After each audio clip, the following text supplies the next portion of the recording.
Hi everyone, and welcome back to Peter's Prism, where fashion, style, and design converge to ultimately elevate our lives. Today's topic is going to cover 10 common mistakes I see when it comes to men, style, and fashion. But before I get going, I want to preface all of this by saying that what I'd consider a mistake is totally subjective and only my opinion, and we are all entitled to our opinions. A phrase I like to use all the time is one man's floor is another man's ceiling, and that definitely applies here. If you find this video helpful, informative, or entertaining, please don't forget to give it a big thumbs up and make sure you subscribe to my channel so you can stay up to date with insights on all things style, fashion, and design. With that out of the way, let's dive in.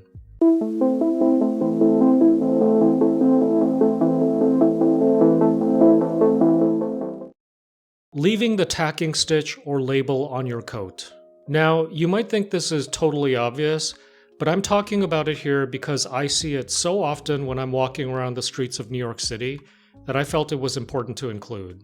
When you buy a coat or a blazer that has a vent in the back, there is often a tacking stitch at the bottom of that vent. They're present here because they're used for transport and display purposes, not for actual wear. The same holds true for the label that's sometimes stitched onto the sleeves of blazers or overcoats. These are here only for display purposes. They're not meant to be worn unless, of course, it's sewn in as part of the look, which I've seen by a few labels such as Gucci. Take a pair of scissors when you get your coats or blazers and snip these stitches and labels off, especially the tacking stitch on the vent. It creates a very awkward visual element on your vent that doesn't work when you're moving. Bad sock and shoe combinations. Generally speaking, you should match your socks to your pants, though I've seen the argument for the opposite, which is to match your shoes to your socks. In either case, the idea is to create visual continuity between your feet and your socks, or your pants and your socks. In most cases, it actually makes more sense to match your pants to your socks because you lengthen the leg by doing so. Matching your shoes to your socks can create a booty effect in that your shoes visually resemble a boot and cut your leg off higher up, especially when you're walking or sitting. And for someone like me who has short legs, this is bad. And when I say matching, I'm not of the opinion that the shades have to match exactly. It's asking a lot for someone like me with very little closet space to hoard socks of every color. Getting it in the general ballpark is good enough, and if in doubt, go neutral. Another sock issue I struggle with are what I'd consider novelty socks. This was a thing many years ago, and stores like Happy Socks existed for this purpose. They're definitely not my thing, and I feel like they draw attention in a very unnecessary manner. A couple more sock things and then I'll stop. Double dipping is kind of weird to me, and this is when you do something like wear Nike sneakers and visibly branded Adidas socks. Maybe it's because I'm sensitive to visible branding, but there's something jarring about this that I don't like, and again, draws attention to itself unnecessarily. Also bad is wearing athletic socks with looks that are a little more polished. You want the look to stand out, not your socks. Stick to socks that complement your shoes and pants. If in doubt, just go neutral. Beat up sneakers. Wearing beat up sneakers, especially ones that are sold as beat up, is in my opinion a bad look. Golden Goose sneakers are at the top here. They cost a small fortune and look terrible to me. I'd rather see classic Stan Smiths or Chucks that have been worn and aged than to see these, to be honest with you. It doesn't take a lot also to take care of your sneakers when you buy them and keep them relatively clean. Invest in some basic shoe care supplies like a brush and a basic cleaning kit, and take a couple of minutes to take care of your shoes, to take care of your sneakers at the end of a day of wear. This goes without saying, but it's like taking care of your clothes. Treat them well and they will last much longer. Haan ZERØGRAND shoes. While we're on the topic of shoes, I want to call out a very specific shoe that I see often, and that is the Haan ZERØGRAND shoe. This shoe to me exemplifies the attempt to kill two birds with one stone through a hybrid shoe and it just doesn't work for me. They're neither here nor there. They're not quite dress shoes, and they're not quite sneakers. They're confusing to me. They don't look good with a suit, and they look kind of strange in a casual look. My opinion, pick a lane. Wear dress shoes when the occasion calls for it. Go for a more polished or more minimal sneaker for a more casual look. And if there's a need for the kind of comfort that a shoe like the ZERØGRAND might offer, there are plenty of options that align more closely with dress shoes that have comfortable soles. Or another option you can exercise is to invest in quality insoles. Ignoring tailoring needs. Something I see all the time that is generally easily remedied are clothes that fit poorly. Your sleeves extend past your hands, your waist is 4 inches too wide, the hem of your pants are pooling or dragging at the ankle.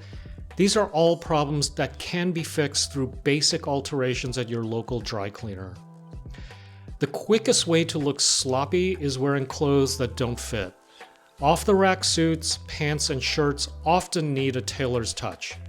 You'd be surprised at how a few adjustments can totally transform how you look and feel. Overwhelming proportions.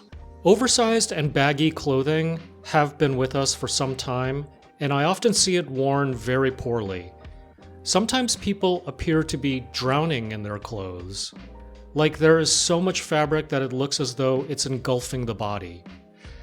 I saw a recent post by Derek Guy that made me want to include this point.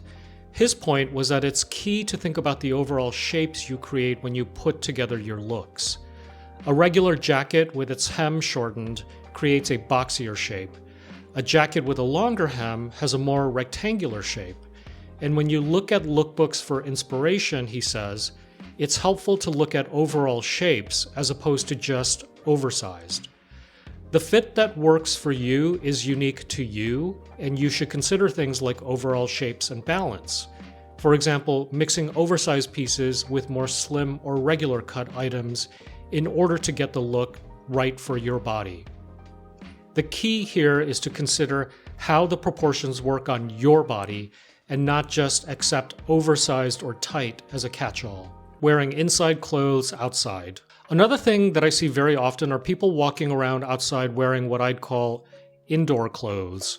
Ratty sweatpants, patterned pajama bottoms, Crocs, Uggs, you get the picture.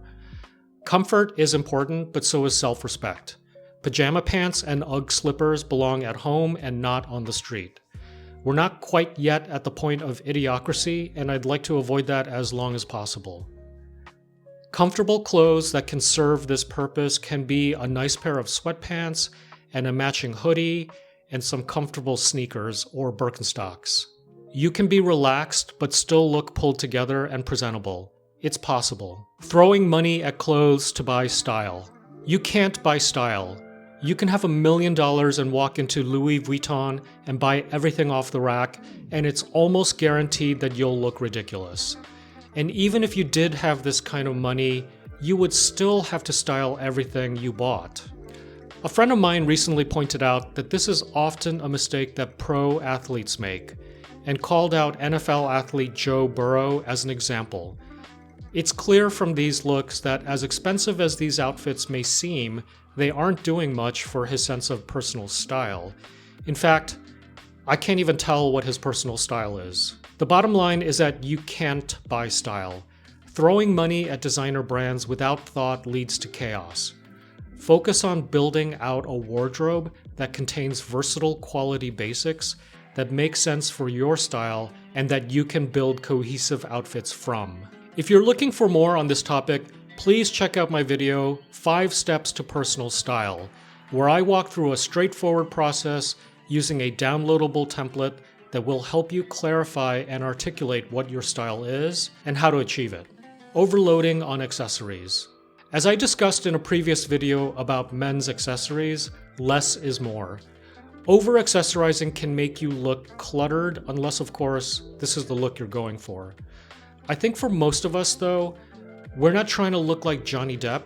My general rule of thumb is to keep it simple, let 1 or 2 pieces shine on their own and elevate your overall look.